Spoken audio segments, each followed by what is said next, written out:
On prend la direction maintenant des Alpes de Haute-Provence. Vous connaissez les Alpes de Haute-Provence? Peu, mais... Et bien là, on va les découvrir vraiment presque millimètre carré par millimètre carré grâce à notre invité Maxence Mosseron.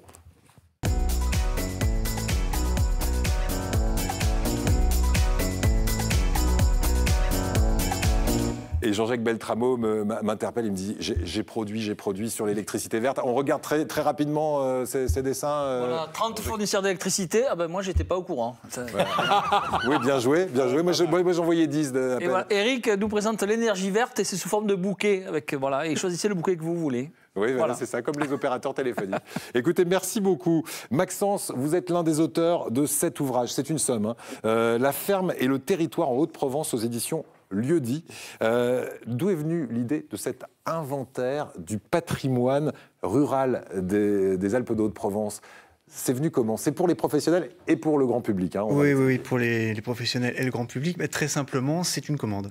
Nous avons répondu à une commande du territoire d'études, en l'occurrence la communauté de communes Alpes-Provence-Verdon, qui nous a sollicité en 2003 pour faire un inventaire dans le but de développer territorialement cet espace sur un plan culturel et patrimonial. Voilà. Il faut peut-être rappeler quand même ce que c'est que le service de l'inventaire, parce que moi je trouve ça passionnant et beaucoup de gens ne le connaissent pas. C'est Malraux qui a lancé ça et qui a demandé qu'on fasse l'inventaire de tout le patrimoine de la France. Vous imaginez le boulot qu'ils ont, et donc depuis Malraux, l'inventaire n'est pas fini. Voilà, c'est vraiment un travail de fourmi, mais pour autant, vous me dites, on n'inventorie pas tout et n'importe quoi. Vous êtes parti sur, en gros, quand on dit la ferme et le territoire, c'est quoi? Qu'est-ce que vous avez inventorié précisément? Oui, alors évidemment, quand on part sur un territoire aussi vaste, on est obligé de faire des choix, d'avoir une grille de lecture appropriée.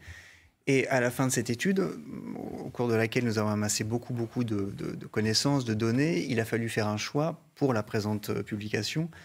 Et nous avons décidé d'axer la publication sur l'étude de l'habitat rural paysan, en nous intéressant au patrimoine bâti, en l'occurrence les fermes, mais aussi à tous les aménagements civils qui sont liés au développement territorial de cet espace. Ouais. Tout simplement pour pouvoir mettre en valeur ce territoire rural. Et par exemple, vous dites, si on aime l'émission des Racines et des Ailes sur France 3, on va s'y retrouver dans ce bouquin en tant que grand public, parce qu'on va trouver des tas de choses qui sont curieuses. Par exemple, on découvre comment l'élevage des moutons, des brebis, a façonné ce département des Alpes de Haute-Provence. Comment? Oui, alors plus largement la région Provence-Alpes-Côte d'Azur, mais effectivement, on voit à l'intérieur du territoire, donc dans les Alpes de Haute-Provence, il reste des espaces de transhumance. Alors évidemment, on ne transhume plus à pied aujourd'hui, on prend des bétaillères, on monte le troupeau, mais il y a encore des espaces si je puis dire, de parquage des moutons avant d'emmener tous les troupeaux vers les zones d'estive. Et donc ça a donné lieu à des aménagements qui sont parfois très anciens, et qui sont encore utilisés aujourd'hui, parce que c'est une activité vraiment pluriséculaire. Voilà, et puis on le voit derrière vous, parmi les curiosités, il y a cette alternance entre l'architecture provençale d'un côté et puis l'architecture de montagne. Donc on a des fermes qui ressemblent à des masses, puis il y a des chalets aussi en même temps. Absolument, il y a un peu tout ça. C'est un territoire de transition qu'on appelle un territoire de piémont, où la montagne peu à peu commence à s'imposer. Et donc, au sud du territoire, nous sommes plutôt dans une architecture qui est liée à la Haute-Provence.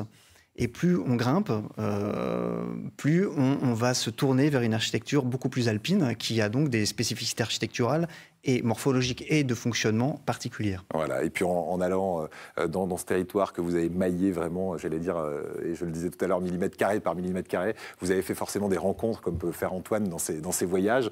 Parmi ces rencontres, il y a des habitants très attachants qui, au bout d'une fois ou deux, vous invitez à manger chez l'habitant. Et c'est comme ça que vous arriviez à découvrir des petites pépites.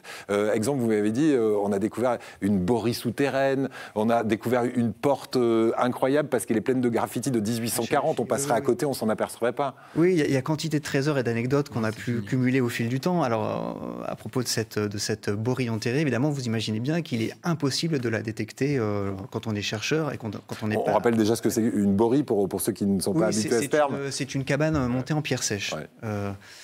Donc on en a beaucoup sur le territoire de la région Provence-Alpes-Côte d'Azur, mais il y en a quelques-unes sur notre terrain d'enquête.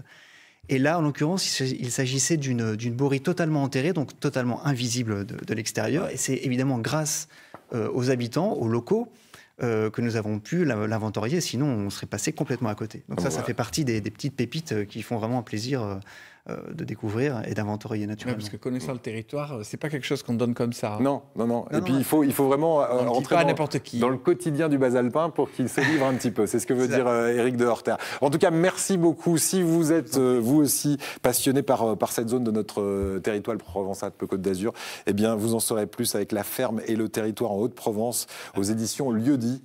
Merci beaucoup. On va passer